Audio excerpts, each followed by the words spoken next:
take a few moments just to reflect on a couple of highlights from the last 12 to 18 months. And I wanted to start with our cafe. We were delighted to reopen our cafe after an 18-month hiatus in May 2019.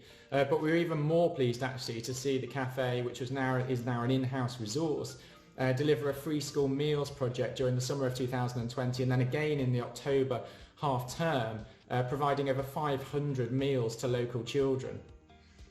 In addition to that, we've been really pleased to see the extension and the increased reach of our community youth and sports programmes. Our youth programme this year has seen over 383 young people involved, which is an incredible achievement. And our sports programme has continued to deliver targeted support for young people at high risk. But obviously when the pandemic struck, we faced an altogether different challenge.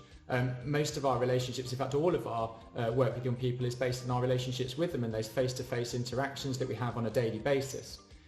So when the pandemic struck, we had to find very new ways of working, very creative ways of working. And whilst my attention turned to working with the board and the trustees to understand and respond to the financial challenges that we were facing as an organisation, it was very much up to the staff team and the managers of the services to really step up to the plate to make sure that we could continue to get support to the children and young people when we weren't able to have those face-to-face interactions, and during a time when they really needed our support more than ever before.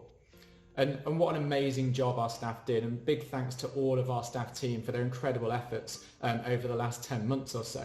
But what did we actually do in response to that, and how did we support young people? Well, we delivered art packs to local families through our Out of School Club. We also developed, one of our practitioners in our Out of School Club developed an online mindfulness programme to support young people during the pandemic. Our youth programme developed a 5-day-a-week virtual programme of support for young people, including online Zoom sessions for our girls group, but also online mentoring sessions throughout the week on a one-to-one basis, and providing employment support for young people. Our sports programme continued to deliver one-to-one and household sessions throughout the pandemic as well, incredibly valuable for those families living in overcrowded accommodation and without access to an open space.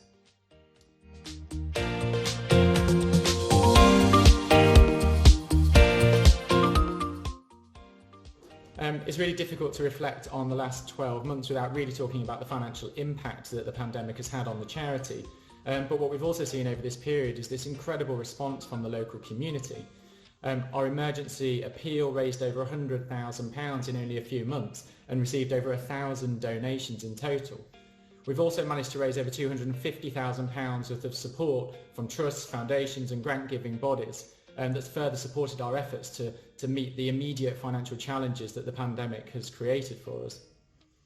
But despite all of that investment, actually, we still face huge uncertainty over the short to medium term, both this year and next, and possibly for longer. We've already taken some really difficult decisions within the organisation, and we know that there's going to be more difficult decisions to take over the next year. But we're also completely committed to being here for local families for generations to come. And we also know that, having seen the support that's come from the local community, we know that with that support we can continue to be here in that way.